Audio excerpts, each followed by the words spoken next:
Hey everybody, what's up?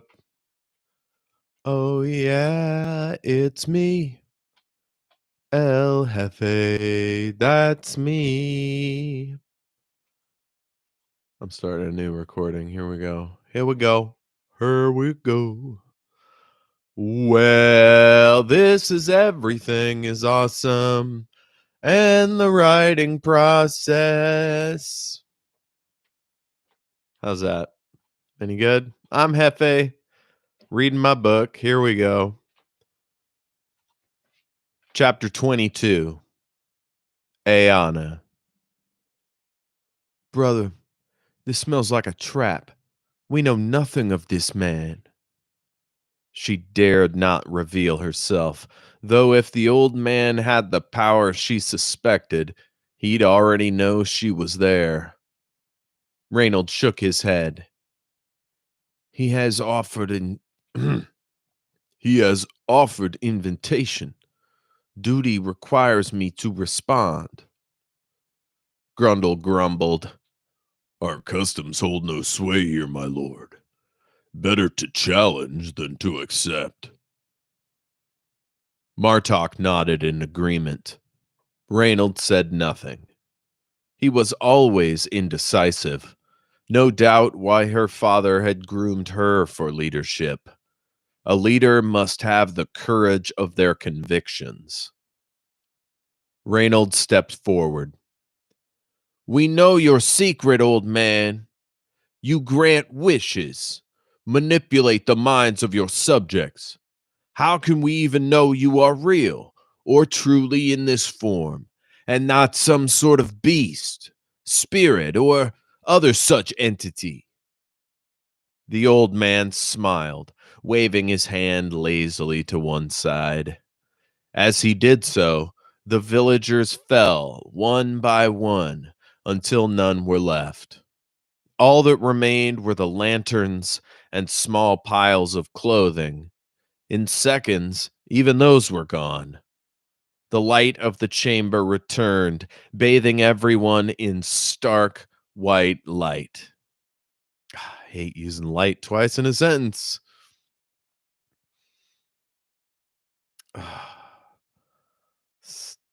The chamber glowed. The chamber brightened, bathing everyone in stark white light.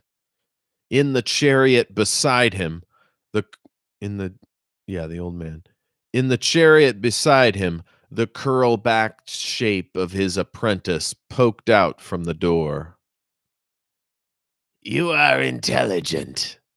I admire you, Mr. Stargazer. He walked toward the group of soldiers, shrinking in size as he did so. Your sister as well. He reached out to beckon her, jeweled rings flashing on his spotted hand. Ayana looked at Grundle, assessing her options. He was no help. She walked out of the shadow of the building and into the stark light of the non-existent sun. Sir, you have us at a disadvantage. The man kept smiling. He was a freak. One could only guess at his intent. He spoke calmly. Blessed Mother, you injure me. I wish only for the safety of the great tree of life. He pointed up to its massive bulk. Though it appears mighty, I assure you it is susceptible to infection. An infection that could be carried by such as these. He pointed to the soldiers. Behind him, she could see Reynolds and Martyk flexing their weapon hands, the veins in their necks pulsing beneath their chins. You must understand, I wish only the best for my benefactor, in the same way that you wish what is best for yours. He nodded his head as if pleased with himself. as if his damnable tree was the same as the goddess, peace and blessings be upon her. She chose her words carefully. Two of our number are inside the library. Allow us to retrieve them, and we will be on our way. He turned and bowed, casting his left arm toward the bridge. Dearest lady, you have my leave. She could hear Grundle's snorting breath behind her, heard his armor shifting against his flexing muscles. If they were to survive, she had to play this perfectly. Very well. Lead the way.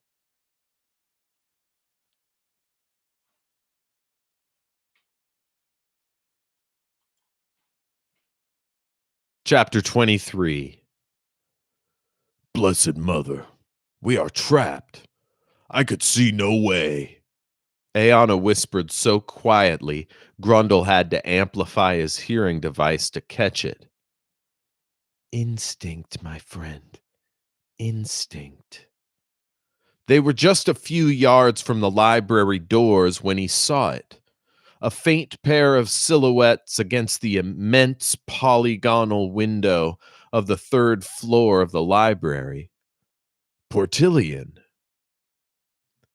Will, Grundle. Observation. Anger. Fear. Surface feelings. No analysis.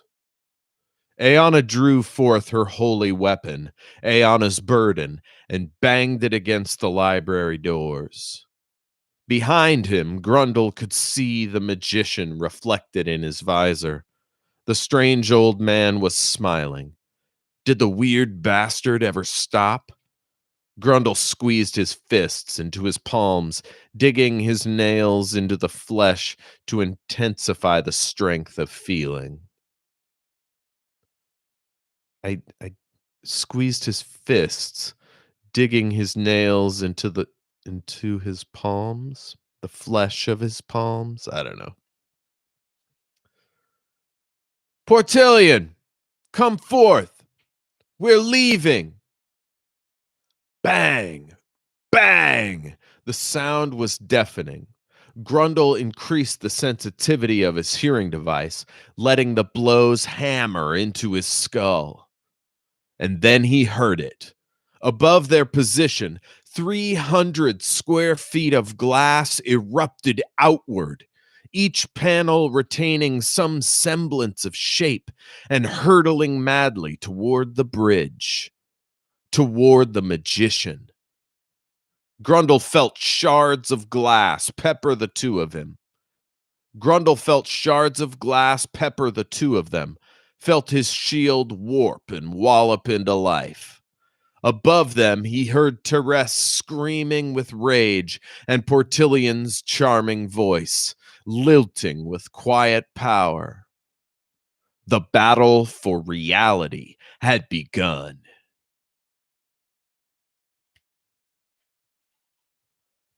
I never realized that Portillion fired the first shot. It's like Han Solo. Chapter 24. Martyk. My lord, the wizard. I don't trust him. Reynolds shot the big man a look. Of course you don't trust him. He's a menace. The sooner we can grab the boy and get out of here, the better. But what your sister said about his power. How can we defy this creature and win if he does not wish it? Reynolds squeezed the hilt of his blade. We make him wish it. What we must not do, Martyk, is let our desires control us. When my sister makes her move, we strike, not before. We act first without hesitation, without regard for the outcome. Martyk was confused. His entire career had been one of blind devotion, putting his desires aside for the will of his house. But now that their lives depended on it, he felt a strange itch pulling him to go against his training.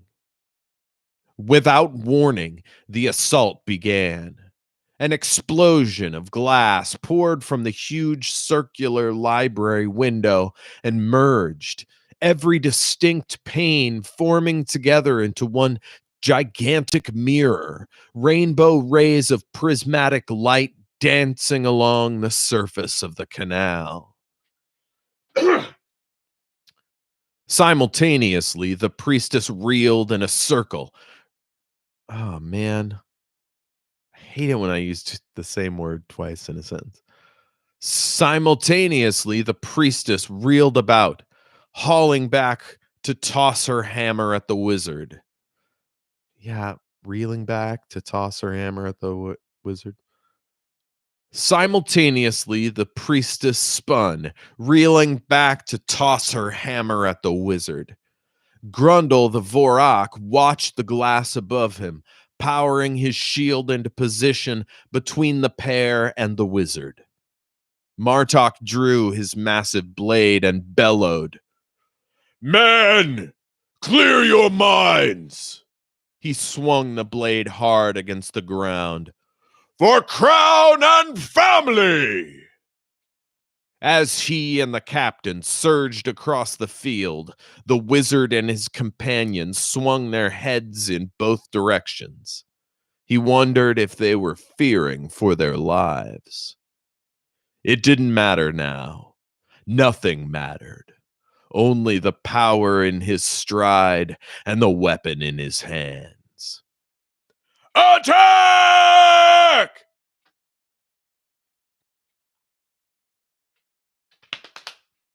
Fuck yeah. Good old Lieutenant Martyk. This motherfucker kicks ass.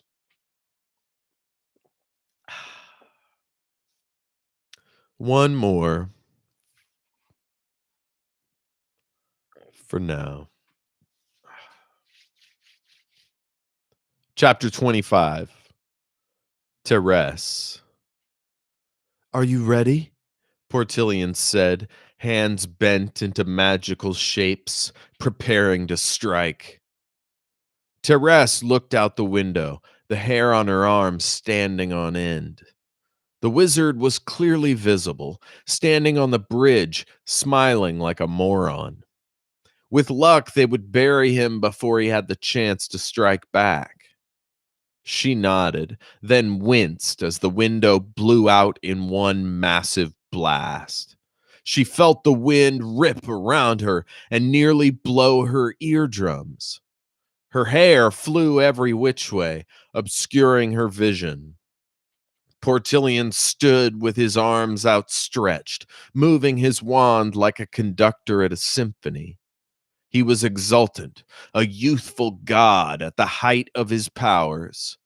As she stood beside him, holding open an ancient spell book, his robes billowed about madly.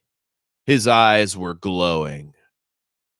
Outside the library, the glass had formed into an immense concave mirror, coalescing into a kind of lens between the two of them and the wizard. Behind him, across the field and beyond the canal, Captain Stargazer and his men surged into battle, spears and swords set in a deadly phalanx. Behind and between the infantrymen, riflemen ran, firing round after round into both the wizard and his lackey. Had she been more of a student of warfare, she would have recognized this as a classic misdirect. Place a small group of your best fighters on one end of the field and use them to draw the enemy's attention. Then strike with the bulk of your forces from the other side, thus enabling your smaller force to surge in to further confuse. If Grundle and the priestess were successful, the old bastard would be contained within seconds. Without this knowledge, she was worried. When taking on a magician of such power, failure was almost inevitable. Of course, the heroes had an additional resource no one would have included in their battle plans: the spirit of the witch. That's what's up.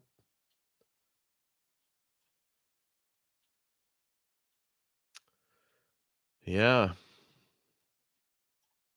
Let's see. I got enough time for another chapter. Chapter 26. Pongus. Pongus was not ready for what happened next. His master had explained his plan as best he could.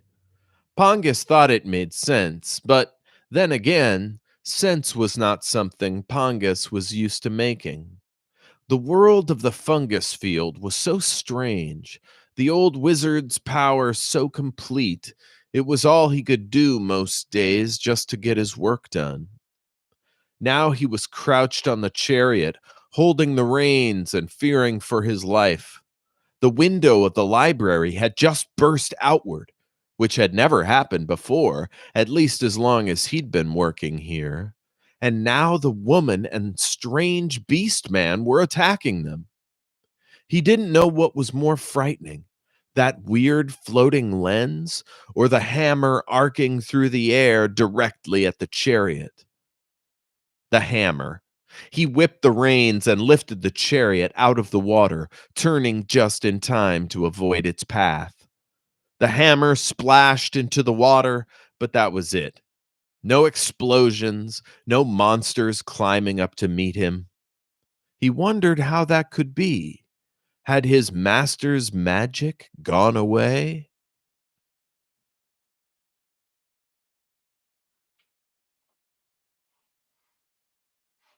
Hell yeah. Let's do one more. Chapter 27. Ayana. Don't think, act. Portillian's magic had thrown a wall of glass between himself and the wizard. Beside him, Therese held a spellbook and was shouting commands. Ayana couldn't hear her over the din of Grundle's shield powering up. They must be protected from the old man's powers. But how? She turned and hurled the hammer at the bastard, but it went wide. It nearly hit the chariot, but the hunchbacked henchman pulled it up at the last second. And, like that, the thing was flying. She could see what he was doing. He planned to swing over the wizard and grab him up.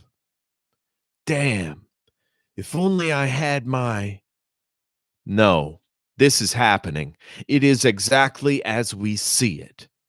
She saw her brother's platoon charge the canal, holding up their weapons and screaming for blood.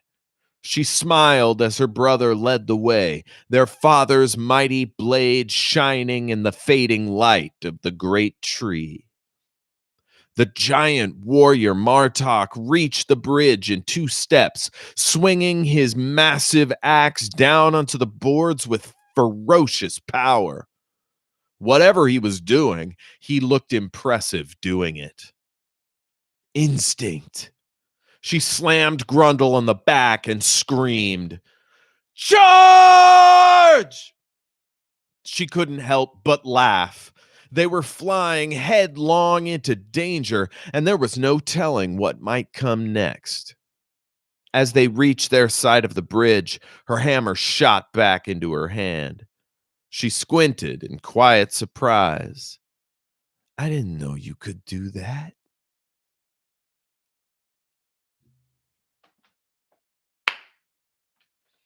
Fuck yeah, level up. Ayana's got a new thing.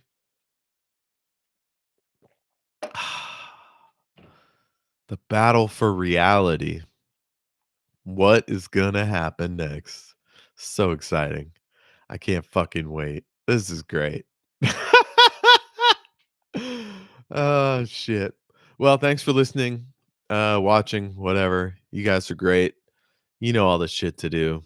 Spread the word, like my shit. Tell your publisher friends. I could publish this myself. I have cover art and everything, but Um, yeah, I'm really fixing to do it up right. Man, this is great. I just wanna sit down today and read this, not even, like, on the air. Oh, alright, folks, check it out. I mean, I'll see you later. Bye. Peace.